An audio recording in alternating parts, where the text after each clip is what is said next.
Once upon a time when I was younger, I used to compare the speed of my journey with the footsteps of others. One day during my early monastic years, I looked at a fellow monk. He meditated longer, he spoke more eloquently, and even the birds seemed to sing louder when he passed by. I felt less, smaller, behind. So I went to my teacher and asked him, why am I not like him? Why can't I be better, faster, more like that? He simply smiled and handed me 2 candles, one tall, one short. Then he lit them both and asked, which flame burns brighter? I looked closely and said, they're the same. He nodded and said, exactly.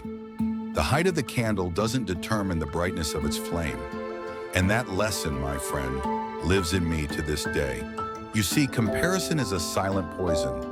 It creeps in when we scroll through pictures, when we hear someone else's success, when we feel like our efforts don't shine as bright.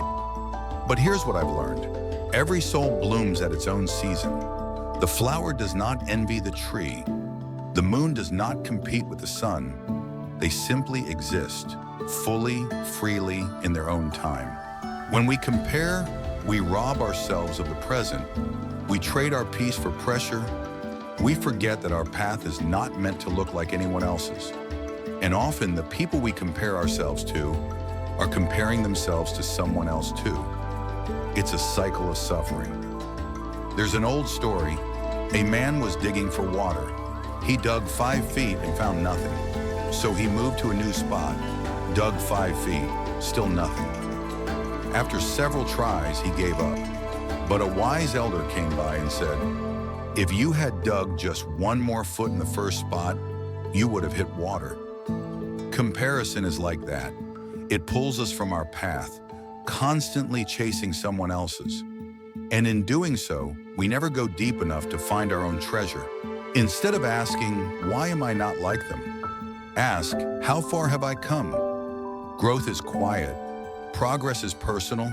Your story is sacred, not meant to be measured against another. Celebrate your small victories. Be kind to your own pace. And remember, you are not late. You are not behind. You are exactly where you need to be. The seed doesn't worry about the tree beside it. It simply grows, patiently, faithfully, in its own time. And so should you.